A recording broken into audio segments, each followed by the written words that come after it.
my name is Andrea and I'm a caregiver for my lovely mother. My mom is currently living with dementia, which is also known as memory loss.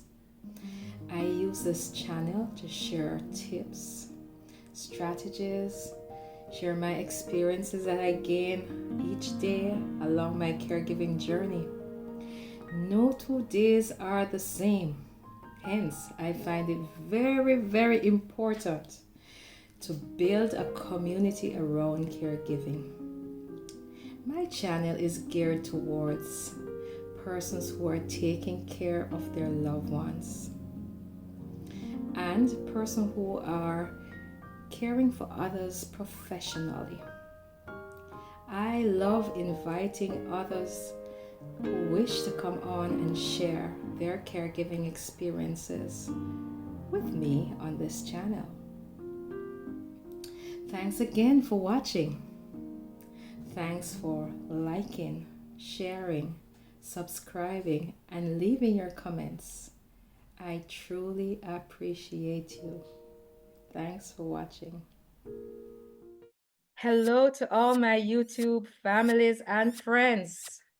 Today I'm joined by a friend of mine, Shari, and I'm gonna allow Shari to talk about herself, but I just want to let everyone know that I thank you all for tuning in another week just to listen to some of my caregiving tips, to follow me along my caregiving journey, and to talk to other people who are willing to share their caregiving experience as well. And so today, Shari, I want to welcome you to my YouTube channel and just ask you just to share with my viewers a little about you and a little about your story, and then we can take it from there. Okay, thank you. I am a retired special education teacher. My personal journey with dementia is my mother-in-law had frontal lobe dementia, which was diagnosed based on a car accident years before, which she had hit her head. And at the same time, my mother was diagnosed with vascular dementia based on a brain scan that showed a series of mini strokes. I had a 13-year journey with my mother from her living alone. And when my father passed away and I spent more time with her, some of the difficulties she was having became apparent. She did not like living alone. She agreed to move into an independent living facility. She then moved within the same facility to an assisted living and then into memory care as the disease progressed. And then unfortunately, she had a major stroke and she was asked to leave. They were no longer able to care for her and she was in a nursing home. So I went through the whole gambit. In terms of her progression, it was slow at first. And then it progressed as unfortunately it does. Mhm. Um, Yeah. I know I hear it's painful to talk about mom, but Shari, what are some of the fun memories that you have of mom? I know you must have some, along your caregiving journey. um, yeah, even during it, it was kind of hard to think back to before the disease, and I was very focused on where she was at. And even though she wasn't living with me, seeing to her care, that it really took until she passed and a while after that to be able to look back at my childhood, at my adult life with her, and not be totally just focused on dealing with the dementia and all those stages. In fact, when she passed away, I wrote what I wanted to say at the funeral, which I'm not able to say because I'm a crier. And my son said he would say it for me.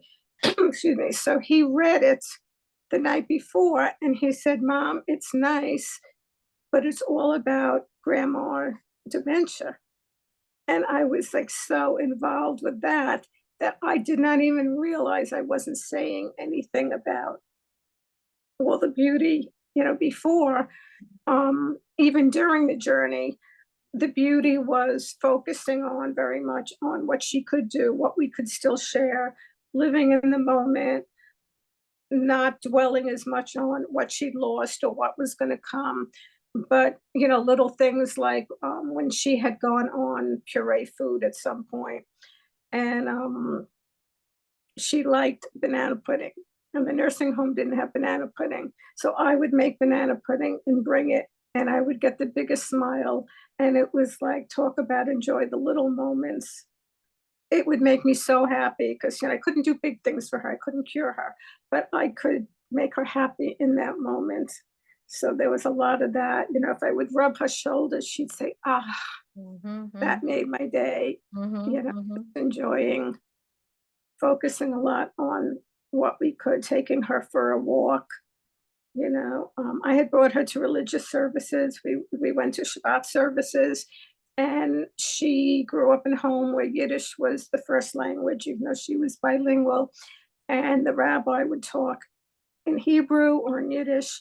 And even though she couldn't respond vocally, she'd smile, she'd hum along, like that was part of her. That was part of her heritage. And so there was a lot of just kind of focusing on what you can still do and enjoy. And even if they don't remember it after, a lot of people will say, well, I took mom out. We had this lovely lunch. By the time we got back to the facility, she forgot she went. Well, did she enjoy it when you were there? Yes. Hold on to that. Yeah. And that's the sad part about the memory issues that, our loved ones face. It's not different really about, like some people who have loved ones having other challenges. Because I remember when my aunt used to be alive, she could remember and recite anything. She not unlike mom, she didn't have a memory problem, but we're taking care of this woman nonetheless, and we're trying to make her as happy as we can be with whatever we can. There's not a lot that they can experience at this time and appreciate, but it's very important to give them little things that makes them happy and in the moment. Sure. So Sherry, let me ask you something. I know, as I said, I hear it's hard on you to talk about mom, and I'm sorry to be putting you through this, but I know if you could restart your caregiving experience, your caregiving journey, is there anything that you'd love to do different, or you'd recommend that you would have done differently? Yeah, one thing that I learned is like everything you learn as you go. I like to quote Maya Angelou. One of my favorite quotes was she said, when I knew better, I did better. And I think that's life's journey. I love that. And I spent too much time, I feel, looking back early on. Mom, how many children do you have? Do you remember your children's name? Like quizzing her. And initially, I was trying to understand where she was at cognitively, where she wasn't. But I did it for too long because at one point I knew maybe it was my denial. I knew she didn't know, or consistently, some days better than others. And it was just like without saying it, like saying, look what you can't do. So I was like, why did I do that for so long? And then I learned, like, if I would come visit her, instead of saying, do you know who I am? I would say, hi, Mom, it's Sherry, your favorite daughter. You know why I'm your favorite daughter? Because I'm here today. And she would laugh. And meanwhile, I gave her my name, I gave her our relationship without quizzing her. So that was something that I learned to do. I also learned that the memory, what they understand, what they can communicate orally, doesn't mean they're not taking in mentally. And you're never sure how much they're taking in or not. One thing I knew for sure is never talk in front of her and say anything I wouldn't want her to hear and understand, because you don't know what they're understanding. Wow. And she was in a nursing home, and they had like a trivia activity, and she couldn't participate as far as I knew, but she could be there and see people and listen. Well, she was in there for a few months, and one day I went in to visit her, and the aide looked at me and said, I a trivia question this morning and your mother answered it. Wow. Yeah, that was a wow moment. So you don't know what's in there, and sometimes it can come out, so even in the latest stages. So, and they may surprise you sometimes, something No. they haven't done for months, and all of a sudden they do it. Yes, yes. Mhm. You touch on a topic, and every day I beat myself up about this. And it's something that even though I have this caregiving channel, and I'm telling people and I'm sharing with them the things to do and the things not to do, I'm still guilty of it. And it brought a little tear to my eye a while ago, to be honest, because when I hear you say that laboring on trying to correct them and trying to it's like you're in denial, trying to to to tell them, okay, no, but this was supposed to be so and this was supposed to be so. I find myself guilty of doing that so often. And despite I come on every week and I talk to people and I tell them that it's still in me to tell her at times to Because try to correct her. her journey is your journey as Yeah. well. And Mhm. my opinion on that is that we want so much for it not to be. We want so much for them to be there that we try to draw it out. Yes, And yes. that's just being human. Yikes, yikes. Those were some key things that you just shared, and Yeah. we can go back over them. So I picked up along the way to give them little things that will make them happy in the moment, because that's when they can appreciate it. And when I think about this, it's like my tagline: just love up on your loved ones in a way that they'll appreciate the love right now. And you're Um, getting it back as well. uh, And then when you get to the time after they do pass, there's no regrets. And not just like you did for them, but you enjoyed. You didn't deny yourself, and you take what you can. And my feeling was after, like, yeah, you miss them, of course, but there was no look back. I should have, I could have, like, do it now. wow, that's Yeah, amazing. And I like that quote from Maya Angelou: when I knew better, I did better. I love that. Amazing. Yeah. I love that. That reminds us that as we continue along this journey, we're not gonna get it right the first time. We're not gonna get it right the second time either. It's a journey. So we're gonna fail, but we're gonna come back again and we're gonna try and do it right. And we're gonna try And and give do it. yourself as much grace, as much forgiveness as you would give your friend or your neighbor. Amen to that. Yeah, yeah. Another one you mentioned: never say anything that you don't want them to basically hear, or you would not want them to hear, around them, because no matter what, even though some of, as we are saying, some have memory loss, some is not memory loss, but they are challenged in other ways. And you wouldn't want them to feel anyway. And I always, as a human being, always try to put myself in their position, you know. Just try to say, would I want this to be done for me? Would I want to be treated this way? So that's another way we can look at it. Thank you so much, Sherry, for those great You're tips. I welcome. wanna, before I go, there is a Bible verse, Isaiah 40, verse 29, um, where it says, "The Lord gives strength to the weary and increase the power of the weak." And I'm sure that he has done that for you over the years, Sherry.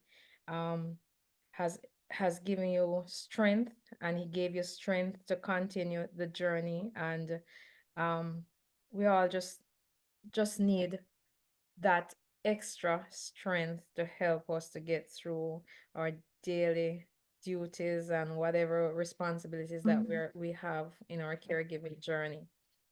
Can I just Sharon. tell you my one other favorite quote, because it goes to like what you're saying? And this one is from Oprah Winfrey.